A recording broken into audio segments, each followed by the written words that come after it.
Mi nombre es John Edwin Barrios, yo soy actor, maquillador y vestuarista con un poco más de 15 años de experiencia en el campo teatral, en el campo artístico. Y pues bueno, la curiosidad por el vestuario nace en el año 2007 más o menos, porque pues yo era actor y cofundador de la Corporación Cultural Tercer Acto en ese entonces. Y pues bueno, soñábamos junto con nuestros compañeros el poder hacer unos trajes grandes, unos trajes acordes a nuestra práctica teatral, y nadie nos daba con el chiste. Entonces, si bien hacíamos los diseños y nos soñábamos con un vestuario pues con una textura, con un color definido, pues a la hora de poder llevarlo a la práctica nadie lo podía resolver de la manera en que lo necesitábamos. Entonces es donde allí, con la ayuda de unas máquinas caseras, unas máquinas pues muy pequeñas, decidimos tirarnos al agua y empezar a probar. Sí, empezar a probar desbaratando primero algunas prendas nuestras, y desde allí sacar unos moldes y pues poderlos transformar ya a la necesidad que teníamos, para poder crear estos vestuarios de los personajes. En el año 2009, después de haber hecho ya varios vestuarios para nuestras producciones, para nuestras obras y comparsas, aparece el Teatro Experimental de Boyacá y su intención de que le hiciéramos el vestuario para las danzas tradicionales en Zancos, que es un espectáculo muy bello, pero también muy exigente desde la producción, desde el vestuario, desde el color, la textura y demás. Entonces pues fue un reto bastante grande porque era salir de nuestra zona de confort, salir de nuestro grupo y poder entrar a trabajar con otro grupo.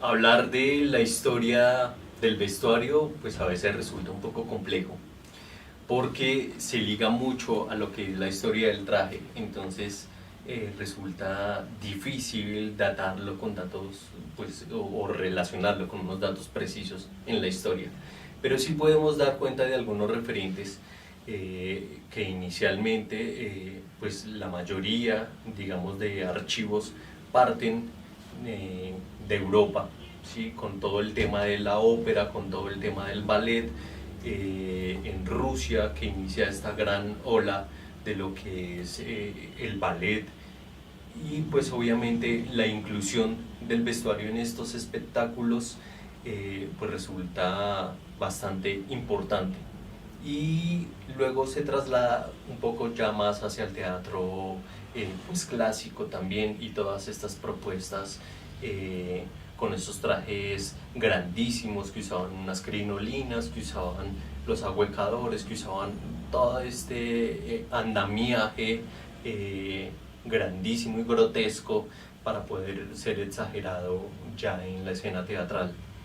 Y si nos referimos un poco más hacia las culturas prehispánicas, pues nos encontramos también con toda una amalgama, digamos, y con toda una propuesta supremamente rica en color, en textura, y en formas que nos proponen todas estas culturas andinas y todas estas, digamos, culturas indígenas, ¿no? Que es a partir de los teñidos, que es a partir de las distintas fibras que se usan, como la lana, como el fique, como el yute, como la incrustación de semillas y de ciertos adornos, que si bien en un principio son usadas para su vestimenta tradicional y que identifican a cada una de las culturas, ya luego se empiezan a transportar a la escena, y se empiezan a exagerar un poco todo este tipo de detalles de color y de brillo para poder resaltarlas en distintos espectáculos. Entonces básicamente lo que se usa en el teatro y en las artes escénicas es la exageración de estas tradiciones del vestir cotidiano de las culturas a nivel mundial.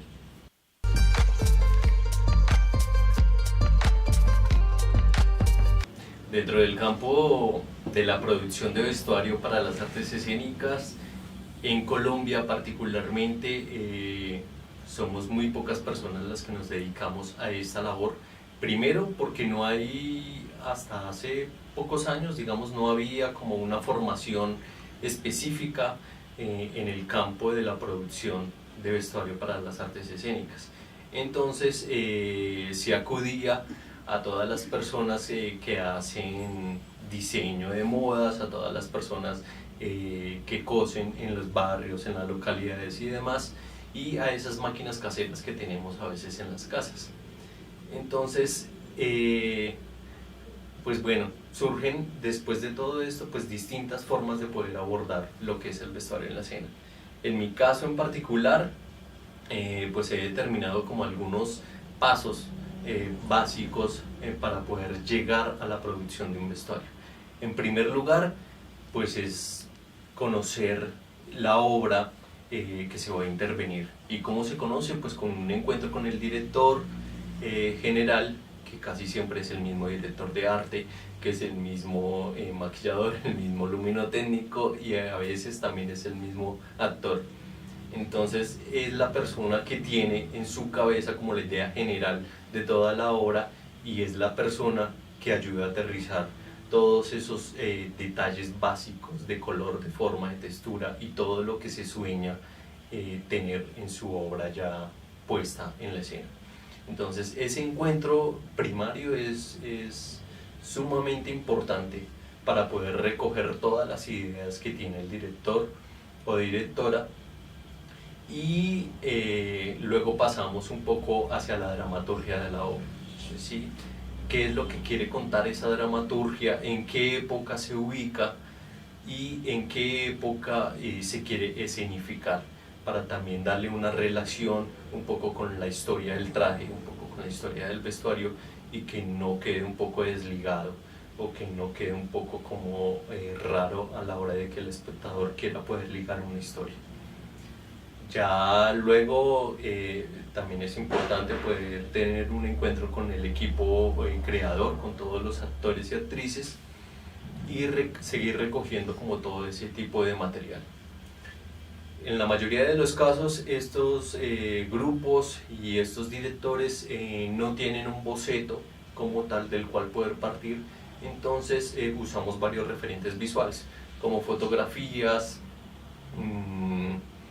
digamos, de trajes ya hechos o de cómics, o podemos usar también una carta de colores, ¿sí? Un Pantone de donde podemos ir sacando como todas estas gamas de colores y ya empezar a crear lo que es un boceto para poder definir ya visualmente qué es lo que queremos poner en escena. Vamos después a otro paso sumamente importante en todo este proceso de la creación de vestuario y es la negociación, ¿sí? Que es donde hay que tener un poco de paciencia y un poco de tacto de parte y parte y es poder negociar y decir, bueno, puede costar tanto, en mi caso yo trato de hacer siempre un trabajo de buena calidad, es decir, con buenos materiales y una muy buena confección. Entonces no manejo ni línea económica ni línea de costosa, sino es una sola línea, es mi trabajo y trato de hacerlo siempre de la mejor manera. Entonces entramos ya en una negociación económica, en una negociación de tiempos, es decir, cuánto se demora la producción de este vestuario para poder ya luego hacer unas pruebas de vestuario con todo el equipo artístico.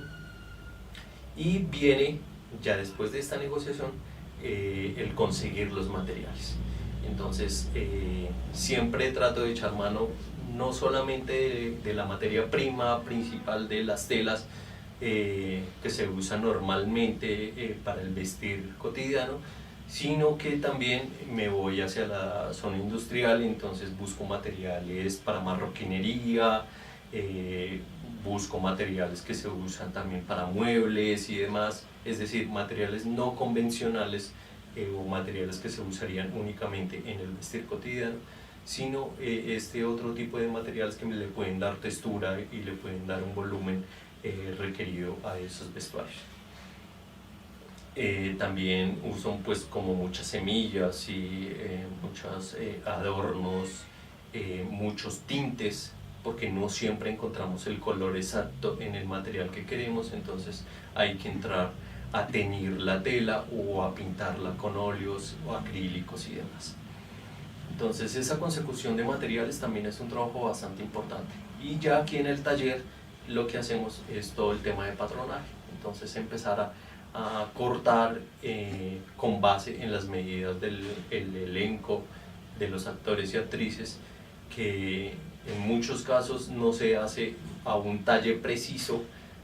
¿Por qué? Porque puede que el actor o actriz suba de peso o al contrario baje de peso, o el elenco cambie después de unos meses o de unos años. Entonces estos vestuarios siempre deben ser ajustables, digamos, a todo tipo de elenco. Entonces ese patronaje es bastante importante para que se acomode a las necesidades de cada uno de los grupos.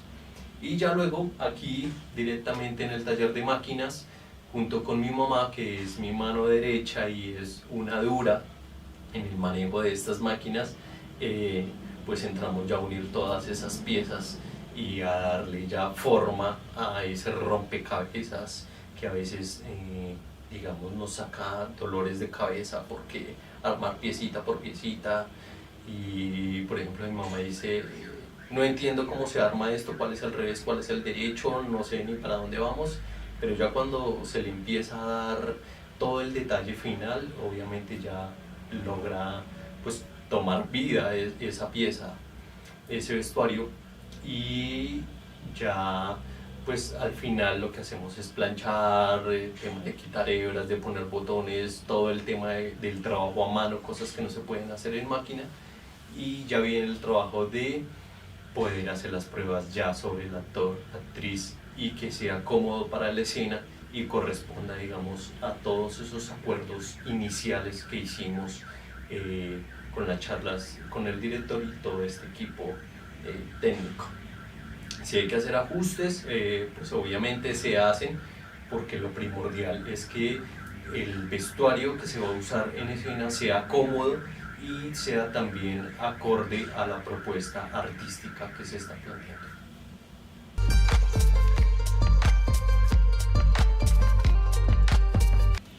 Bueno, una particularidad en mi vida artística es que soy actor y también me encargo un poco pues de la producción desde el maquillaje y el vestuario. Entonces eso ha sido una riqueza personal a la hora de poder pararme en una escena y a la hora de poder abordar un espectáculo o una obra.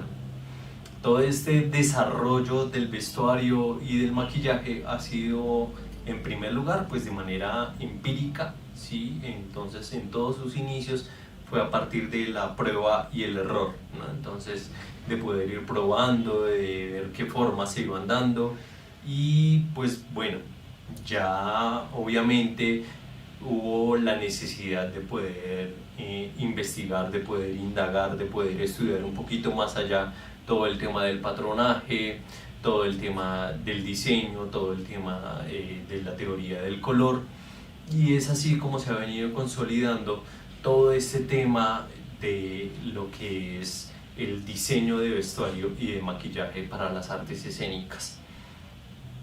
Entonces, pues bueno, parto, como lo decía anteriormente, pues de mi experiencia personal como actor, como artista, como intérprete, y desde allí entonces empiezo a generar pues como una lista de necesidades, ¿sí? ¿Qué es lo que necesito yo como artista para sentirme cómodo en escena y para poder darle un complemento a mis personajes y a esa propuesta escénica que queremos plantear como colectivo?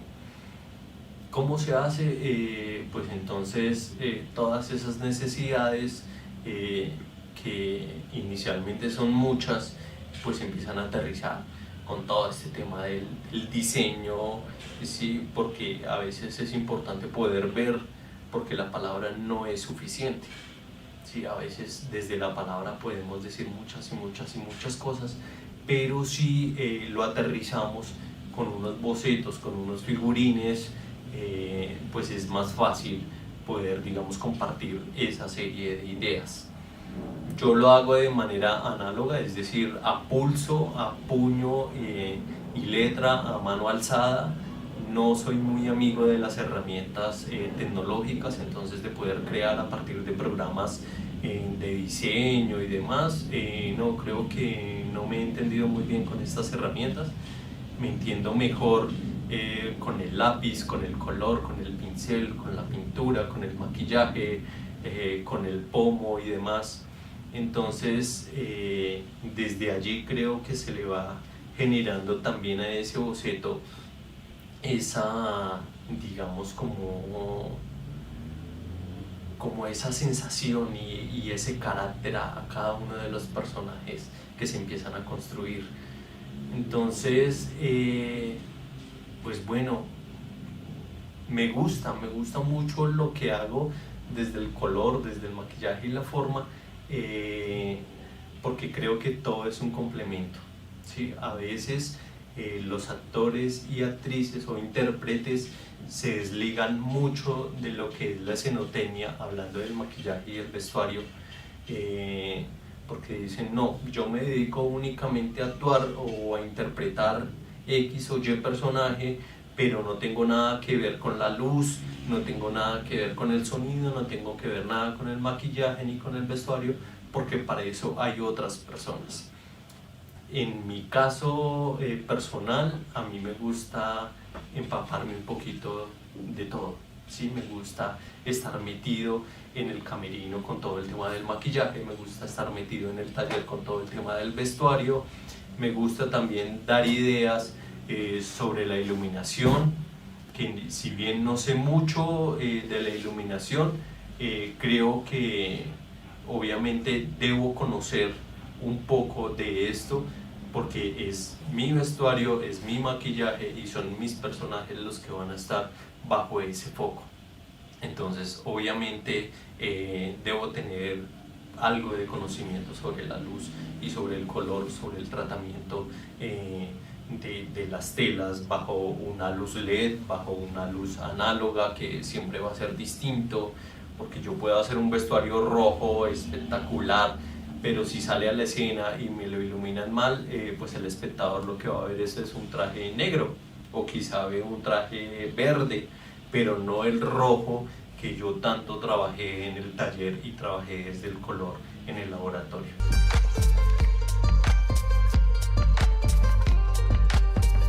A manera de glosario encontramos distintas palabras en lo que hemos venido relacionando. Encontramos crinolina, ahuecador, puff. Estos elementos se usaban en los años 1800 más o menos para poderle dar volumen a esas faldas. Entonces eran esas estructuras que se llevaban debajo de los faldones para poder darle ese volumen exagerado.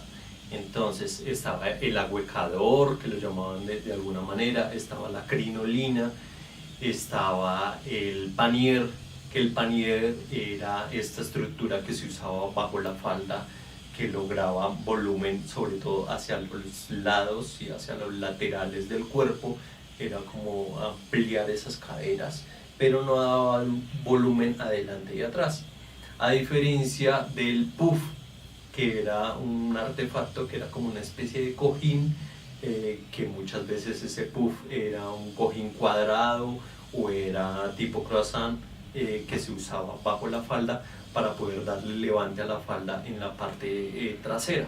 ¿Por qué se le llamaba puff? Porque en algunas ocasiones era tan grande ese cojín que las mujeres podían sentarse en ese mismo digamos, en ese mismo cojín, en ese mismo artefacto que llevaban bajo su falda, y quedaba como si fuera una silla.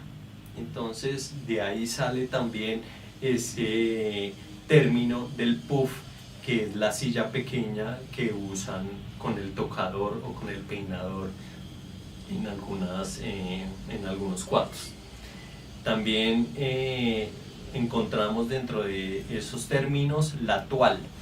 ¿Sí? La toile es ese diseño base que se hace sobre el maniquí, que se hace en muchos casos se hace sobre lienzo o se hace sobre papel periódico, y es el molde que se construye sobre el maniquí bajo las medidas que ya hemos tomado antes. Y con esa toal, ¿sí?, que es ese molde, ya pasamos después a la tela para poder cortar y patronar el traje que necesitamos. Encontramos también el boceto y figurín, ¿sí? Entonces, el boceto es sencillamente un dibujo hecho a lápiz de manera rápida, ¿sí?, para ir aterrizando la idea de lo que queremos hacer. El figurín entonces ya va a tener color, ya va a tener una profundidad, una perspectiva, y ya nos va a empezar a arrojar detalles más precisos sobre los elementos que vamos a necesitar. Algo importante también que hemos mencionado es el tema del corset. En el corset, que es esta estructura que se usa, digamos, para dar forma al cuerpo, o una forma más estilizada al cuerpo, encontramos las ballenas, ¿sí? Esas ballenas de silicona, que sencillamente son esas tiras de silicona. ¿Por qué se les llaman ballenas inicialmente? Porque también a finales de 1700, inicios de 1800, como había una caza indiscriminada de ballenas a nivel mundial, primero pues por su grasa, segundo por su carne, pues se aprovechaba también las otras partes de la ballena. Entonces se aprovechaban esas barbas, que eran los dientes de las ballenas, para incrustarlas en los corsets y generar esas fibras rígidas que eran las que nos permitían que los corsets tuvieran o le dieran esa forma al detalle del cuerpo. Entonces, por muchos años se le vino llamando ballenas a estas tiras que se usan en la corsetería. Por fortuna, hoy en día no se usan estas fibras de las ballenas, sino que se usa ya una fibra sintética o de silicona para poder incrustarlas en los corsets. Si vamos a eso de poder entallar la figura, encontramos el fajón o el fajín y la cincha. Estos son términos que en Europa pues le llaman más fajón y demás, que son estas cintas que van a aprisionar un poco la cintura y a entallar. Más hacia el de Latinoamérica y las culturas andinas se le llama más una cincha, que es a partir de unos tejidos o unas randas anchas, y se las amarran a la cintura, y eso también ayuda, digamos, a entallar un poco más la figura.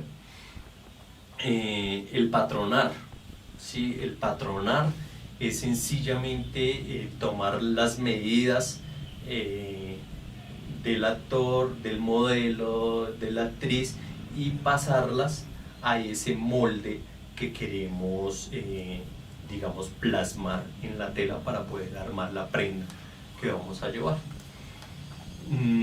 Hibanar. Hibanar es otro término que también usamos comúnmente aquí en el taller, ¿sí? Que es sencillamente coger aguja e hilo, ¿sí? Es una hebra suelta, entonces unimos esas piezas, ¿sí? Esa toal de la que hablábamos antes, que son esas piezas en papel o en lienzo, no las unimos en máquina, sino que las hibanamos. Entonces es una puntada larga, es una puntada ancha, con la que unimos las piezas, vemos que dé la forma adecuada, la forma que queremos, y ya luego soltamos el hilo y quedan otra vez las piezas sueltas para poder sacar el molde del vestuario que estamos creando. Entonces, repetimos, hibanar es una puntada larga, ancha, suelta, que podemos soltar después fácilmente.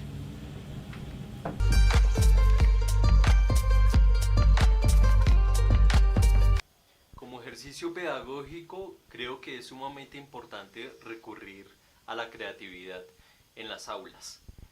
¿Cómo se recurre? Pues en muchas ocasiones en las aulas y en los colegios, en los planteles, no se cuenta con una maquinaria, no se cuenta, digamos, con toda, digamos, como la capacidad, digamos, económica para adquirir telas, para adquirir insumos y demás, pero sí podemos recurrir a esos elementos primarios que se tienen en la casa y que se tiene directamente también en las aulas, como lo son el periódico, como lo es obviamente todo el tema del papel reciclado, el PET, ¿sí? Que son las botellas, que son las tapas, el cartón. Todo este tipo de material reciclado nos puede servir para poder empezar a abordar un poco todo el tema de lo que es el vestuario en las artes escénicas. Además que también podemos usarlo como un ejercicio matemático, y es decir, cuánta tela llegamos a necesitar para hacer una falda de cumbia. A veces creemos, no, eso se van más o menos 2 o 3 metros. Mentiras, una falda de cumbia puede llevarse hasta 10 metros de tela y puede llevarse 5 o 6 veces más de encaje y pasacinta. Sí, que como lo hemos recogido, como lo hemos ya dispuesto de otra manera en la pieza final, no creemos que lleve tanto material. Entonces podemos escoger un personaje, ya sea de una obra ficticia, de un cuento, de una novela o algo más cercano a nosotros, que puede ser un campesino, ¿sí? Que se puede relacionar a nuestros abuelos o que se puede relacionar a nuestras raíces indígenas, y decir, para hacer ese traje, ¿cuánta tela voy a necesitar? ¿Sí? ¿O qué materiales voy a necesitar? Entonces, eso lo aterrizamos primero en números y ya luego vemos si necesitamos cordones, si necesitamos encajes, si necesitamos millares, si necesitamos cremalleras, si necesitamos fusionados, qué otros elementos vamos a necesitar para poder complementar ese vestuario. Y en el taller, en la parte práctica, cómo lo resolvemos con el periódico, cómo lo resolvemos con tapas, cómo lo resolvemos con PET, cómo lo resolvemos con cubetas de huevo, cómo lo resolvemos con conos de hilo, con fique, con yute, con estropajo, con totumos, con cucharas de palo y con todos estos otros elementos que podamos tener más a la mano. Entonces puede ser un ejercicio pedagógico que llevemos a las aulas y hagamos ese acercamiento hacia la labor de los vestuaristas y las vestuaristas ya a nivel profesional. Entonces puede ser un ejercicio bastante interesante de abordar en cada uno de los planteles.